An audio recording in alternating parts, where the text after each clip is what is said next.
All right, what up guys? So back pain is inevitable. You live long enough, you are going to have back pain, but that doesn't mean that I cannot get rid of my back pain. Once it comes, I do have control of the outcomes and I'm able to get rid of it and get back to doing the things I love through 5 simple steps. And I'm gonna explain these to you a little bit and break down back pain 101, just so you guys have an understanding of how it works.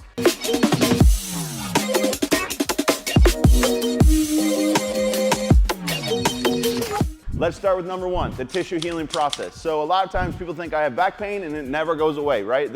I hear this all the time. People come in, oh, 20 years ago, I was lifting, man, I got a herniated disc and it's been there ever since, right? Or they blame it back to their football days when they made this tackle and all of a sudden, 20 years later, it started pulling back up. Oh, it's because back in football 20 years ago when I hurt my back. No, guys, like the tissue issue heals. So we need to understand this about the tissue healing process.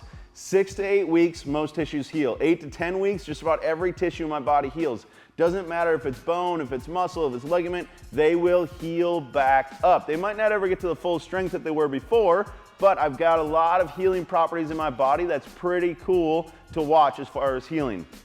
Now, some people are gonna say, hey, I've had this pain for more than 10 weeks. I get it. So here's what the other part is. We've got 2 things. 1, a tissue issue.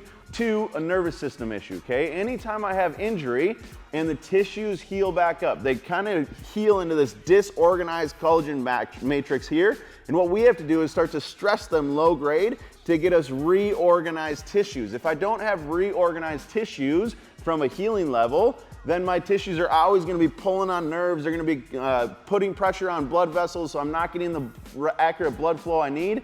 All of that affects the tissue healing process right here.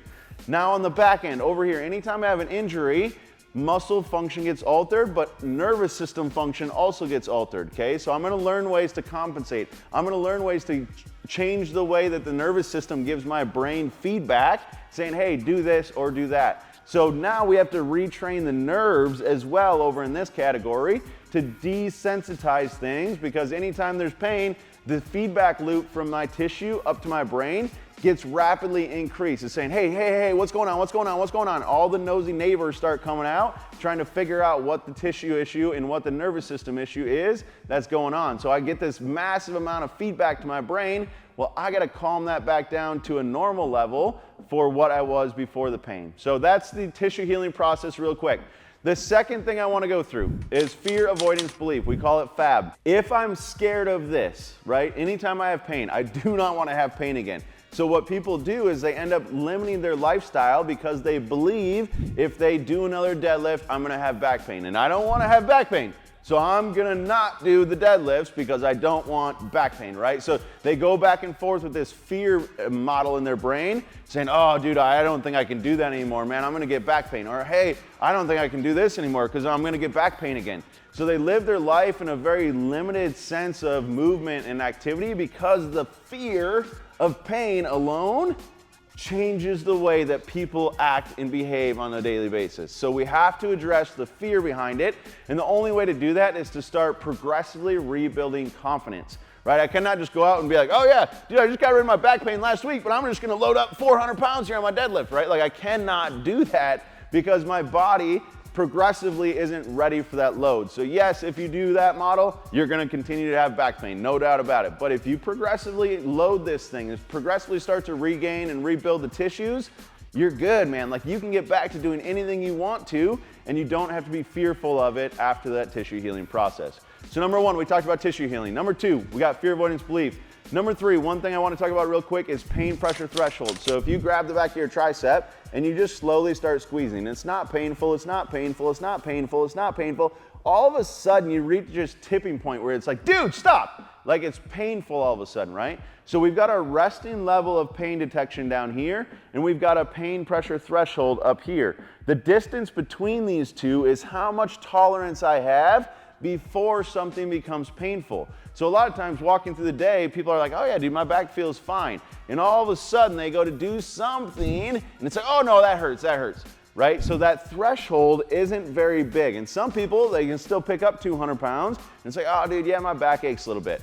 Other people are like, oh dude, I bend over to tie my shoes and my back hurts, right? The amount of pain pressure threshold between those two of daily life and bending over to tie my shoes, that shouldn't be causing you pain. So if I have that minimal of a window between those two, I have to find a way to start to desensitize my resting level so that I have more capacity between pain pressure threshold and the activities that I'm doing. I need a bigger capacity here so I can do things without everything being painful. So going back through those three, number one, tissue healing process. Number two, fear avoidance belief. Number three, pain pressure threshold.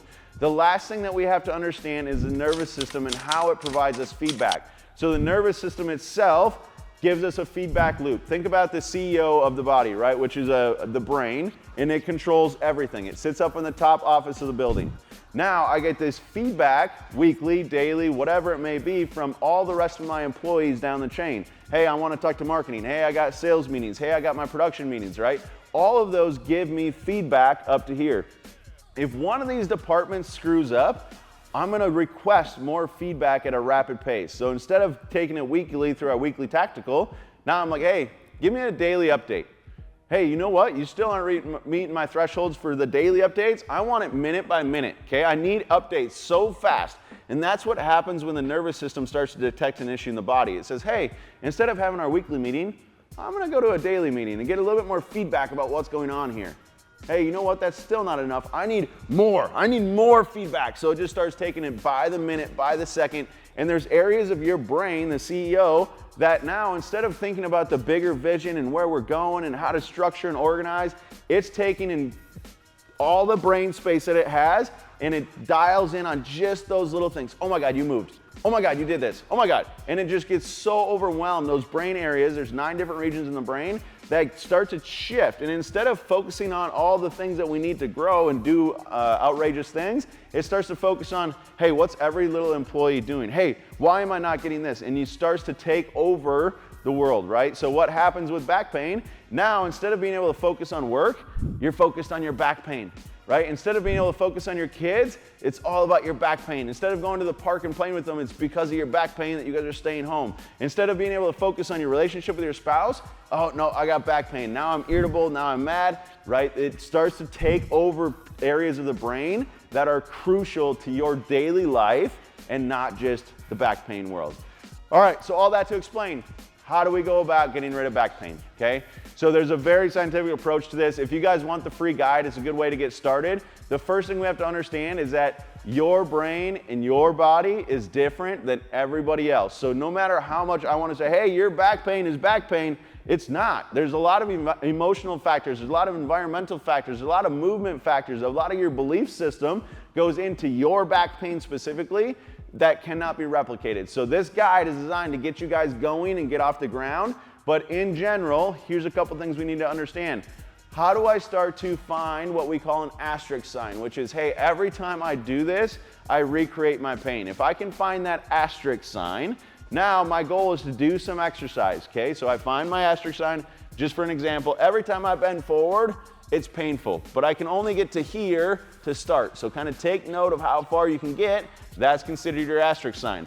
Now I'm gonna go over here and I'm gonna do one of the exercises that's in this guide, right? I'm gonna see after 8 to 10 reps, how does that feel? Now I'm gonna come back to my asterisk sign every time. Oh wow, it's still the same amount of pain, but I'm able to get farther, okay? And then I'm gonna go back over here to my guide and I'm gonna do the second exercise. And then I come back to my asterisk sign.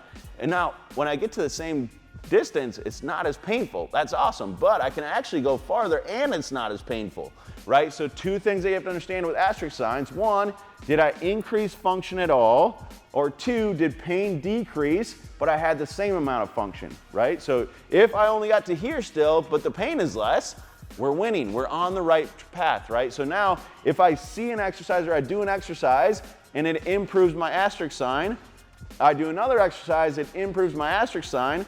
Now I have no doubt that if I just do more of those things that are improving my asterisk sign, it's gonna start to decrease my pain and increase my function. So that's a very important relationship to understand with back pain, is how do I go about identifying an asterisk sign and find a couple exercises that reduce the pain or increase the function. If I get those, I'm gonna double down on those exercises every day for the next few days and make sure that that trend is going down. Now again, if it keeps going down, now I take the exercises, I progress them, and I progress them, and I progress them, and eventually back pain goes away and function returns, okay? So guys, like I said, download the guide. It will explain all this stuff to you a lot more in depth of how to actually go about it. It'll give you the exercises to do to get rid of your back pain. And then if you need anything tailored to you, just let me know. That's what we're here for, is to help you guys live healthy, live happy, and get rid of that pain so you can get back to your daily function. All right, guys, keep impacting the world. Have fun. See you soon.